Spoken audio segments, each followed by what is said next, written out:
কোরবানি করেছিলেন, সে কোরবানি আমাদের কোরবানি। তবে কোরবানি প্রথা আদম আলাইহিস সালাম থেকে চালু রয়েছে। এ ব্যাপারে আল্লাহ তাআলা বলেন, ওয়াতলু আলাইহিম নাবা ইবনাই আদম বিল হক। মুহাম্মদ সাল্লাল্লাহু আলাইহি সাল্লাম আপনি আদমের দুই ছেলের ঘটনাটি মানুষের সামনে পড়ে পরিবেশ করুন। ঘটনা সত্য। তারা দুই ভাই আল্লাহর নিকটে কোরবানি পেশ করেছিল। তাদের দুইজনের একজনের কোরবানি কবুল হয়েছিল, অপরজনের কোরবানি কবুল হয়নি। বলছিলাম, কোরবানি প্রথা আদম আলাইহিস সালাম থেকেই চালু রয়েছে। আদম আলাইহিস সালামের এক ছেলে এক মেয়ে একসাথে জন্ম নিত। আগের ছেলে পরের মেয়ে, পরের ছেলে আগের মেয়ে, এভাবে তিনি বিবাহ দিতেন। কাবিলের সাথে জন্ম নিয়েছিল ইকলিমা, আর হাবিলের সাথে জন্ম নিয়েছিল লিওয়াজা। ইকলিমা দেখতে বেশি সুন্দরী ছিল লিওয়াজার চেয়ে।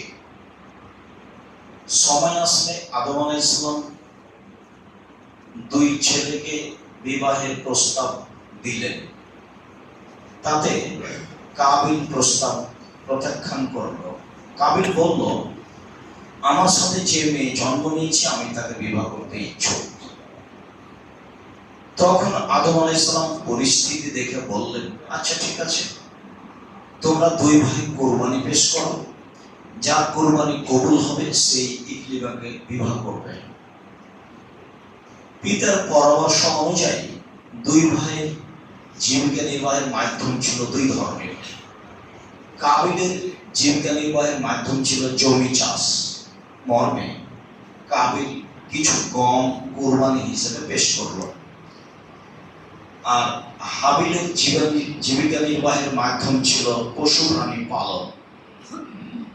তাতে তিনি একটি দুম্বা কোরবানি হিসেবে পেশ করলেন।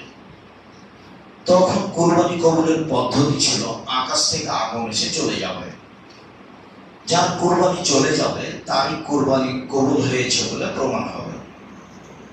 অবশ্য বিষয়টি এখন থাকলে আমরা বুঝতে পারতাম কার টাকা হালাল আর কার টাকা হারাম। আল্লাহ তাআলা আমাদের প্রতি দয়া করে গোশত খাওয়ার অনুমতি দিয়েছেন। এর অর্থ এই নয় যে আমরা মুখে আল্লাহকে সন্তুষ্ট করার আশায় হারাম